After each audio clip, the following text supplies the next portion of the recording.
Hey y'all, how y'all doing? It's Shelia Edwards here again in this Boozin food kitchen. Welcome! You know you're always welcome in this kitchen.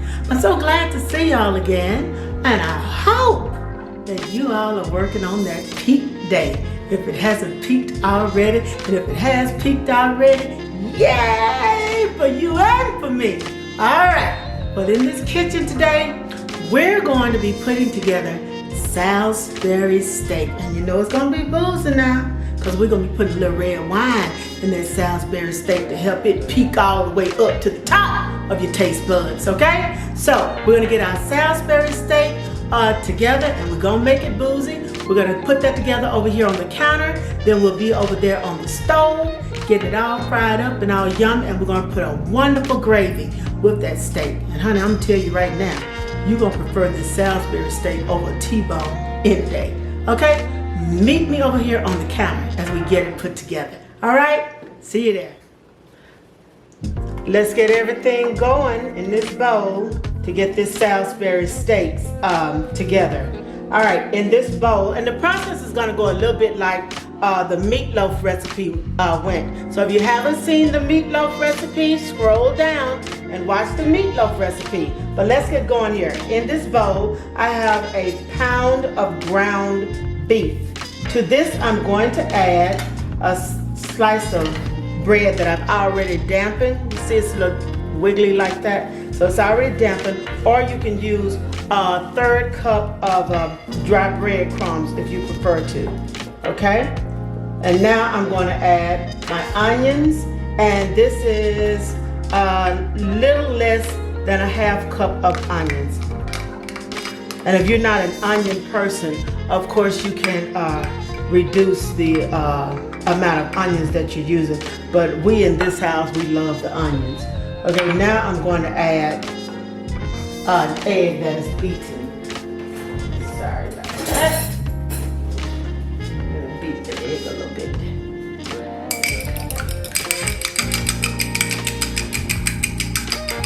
And get it in there. Okay?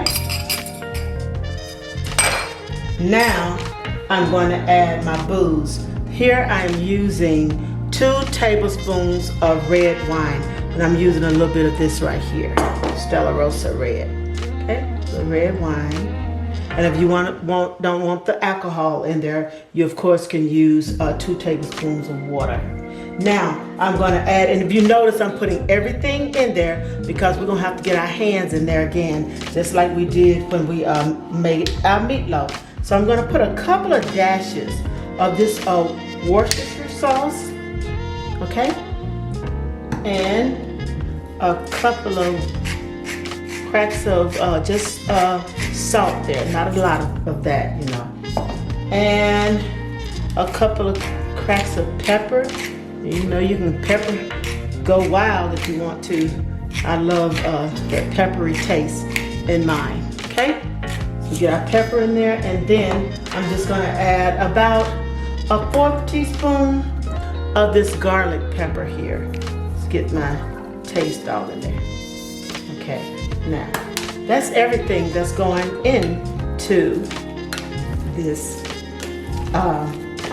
Salisbury steak. So, ooh, that garlic, my goodness. It'll take me out there. So I'm gonna start getting it together with this spoon, just to kind of pull everything together just a little bit there, and then spoon goes away and hands go in.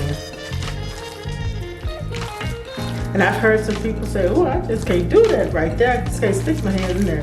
But it's it doesn't bother me at all.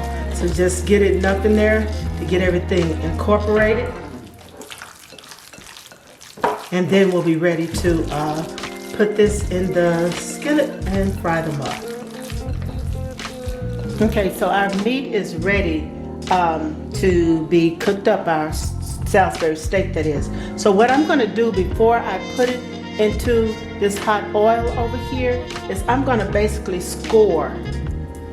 I'm going to score my meat mixture, and that's basically, I'm just separating it.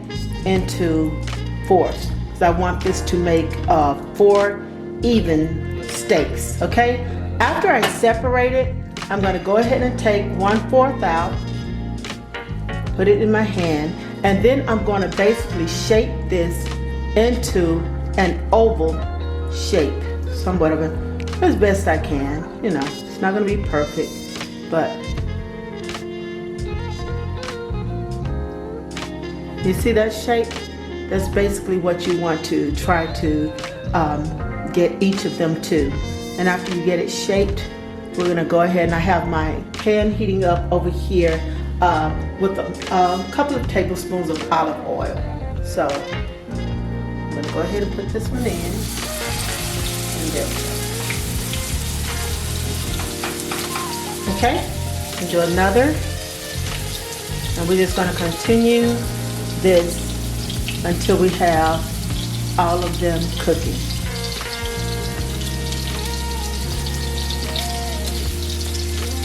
And if you are making this for the kids, feel free to cut these in half and make smaller steaks. And they don't have to be the oval shape, but that's just customarily what people do when they're making these. But you can cut them in half and just make them into little round hamburger patties, little patties. So we'll get this in there and we'll keep going.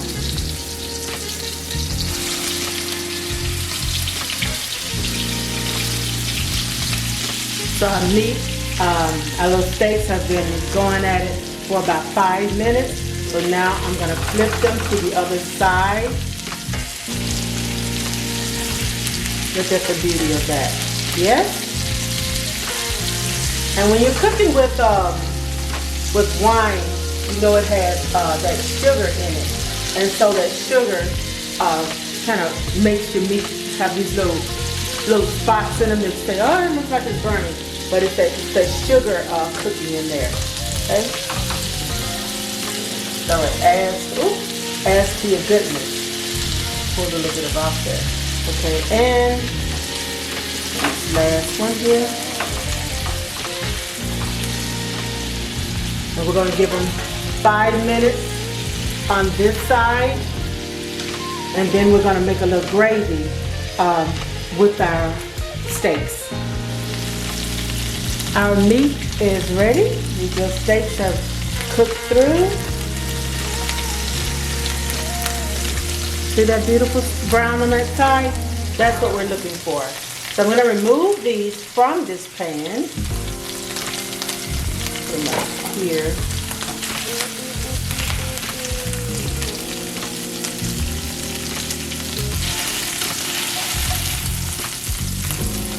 Okay. Now, what you see remaining in this pan is the beautiful drippings that we're going to use to make our gravy. I'm going to turn this heat down a little bit to get this gravy going. I'm using 1 can of cream of mushroom soup.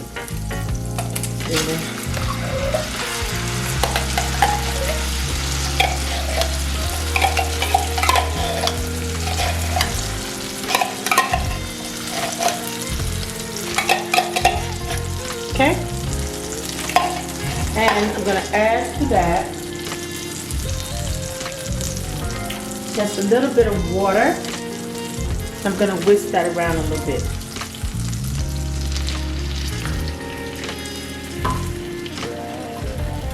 Until I get it smoothed out.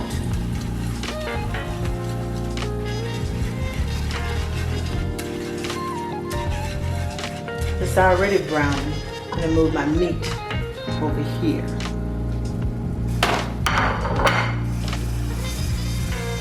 Okay.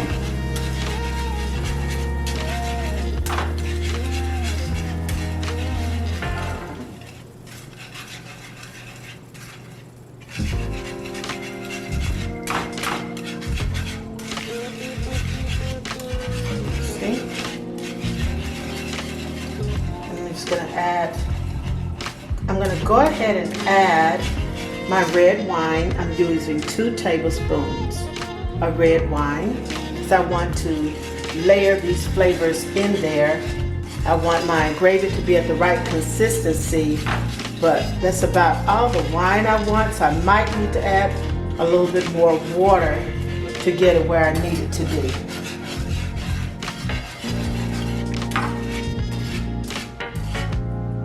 And I'm sorry if this scraping bothers some of you, but this is what I need to get this gravy mixed all in there and get everything all incorporated there. So I'm gonna put just a little bit of more water in there, just so you can see the consistency I'm looking for. And while I'm waiting for this gravy to come on up to where I want it to be, I'm gonna go ahead and add my seasons. I'm using a little bit of minced onions here, minced onions, just a little bit around there. So we were making it from scratch, we would be using flour and onions, but for this recipe, this cream of mushroom soup will do just great. I am going to add a little bit of celery seed to mine. I'm not going to put any salt in here per se, because the those condensed soups, they already have a certain degree of salt in there, so we don't need to add that. I'm going to put just a little bit. So I started with a cup of water. So this is actually less than a half cup of water that I've added to this gravy. So the only liquids I've added in here basically was the red wine and the water. So yeah, it's been about a fourth cup of water. That's what I've added, about a fourth cup of water.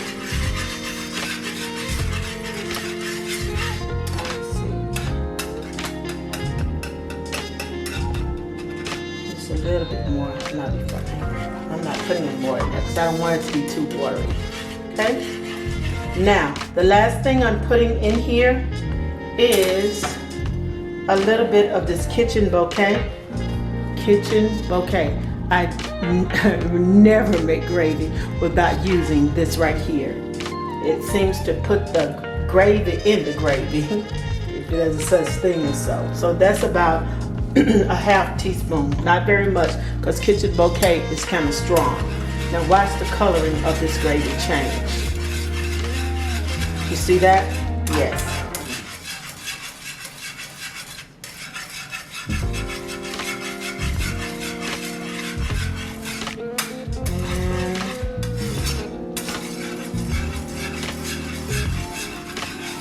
Yep. That's perfect. Perfect.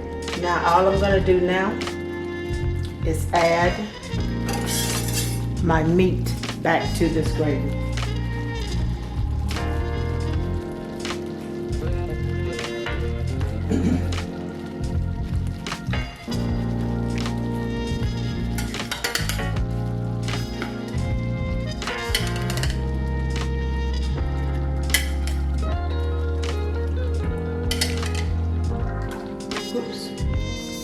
Steak back in. I'm going to put a little, I'm going to turn this off because it's ready. And I'm just going to add a little bit over on top of here. And then I'm going to let these steaks sit in this mushroom wine gravy and let everything just kind of come together. I should have taken that out and ate it, huh? Okay, so now I'm just going to put the top on and let everything come together and play well. Okay? We'll be eating in just a minute. All right, y'all. Y'all know what time it is. We finished our Salisbury steak, and with that beautiful gravy on it. I let it set and everything came together beautifully. Came together just beautifully. Then I made me a bed of rice, because you can't eat Salisbury steak without a little rice or a little mashed potatoes. I chose rice, okay? And I sat that Salisbury steak on that beautiful bed of rice, and now ain't nothing left to do but to eat. And like I said, that steak is so wonderful when you put that ground beef and all those wonderful things together. It's so wonderful that I prefer that over steak. I tell you, you can shut down Paris Steakhouse for me when it comes to that Salisbury steak. Okay, guys, again, I want to ask you all first, thank you all. Thank you all who have subscribed to me. Those of you who are still watching my videos but haven't made up your mind, I appreciate you all too. But I want to ask you all again, please, please, please like, share, and subscribe to my videos. And watch some of these beautiful dishes that I'm cooking. I so appreciate you. And I guarantee you, I'm gonna find out a way to show you all my appreciation. I hope now that I'm showing my appreciation by continuously putting up some quality material. I hope you all are enjoying what I'm cooking, but I'm enjoying you guys. But right now, I'm getting ready to enjoy this steak, okay? Y'all, have a good rest of your day. Make it peak, make it count, okay? And I'll see you all next time in this Boozin kitchen, all right? There it is.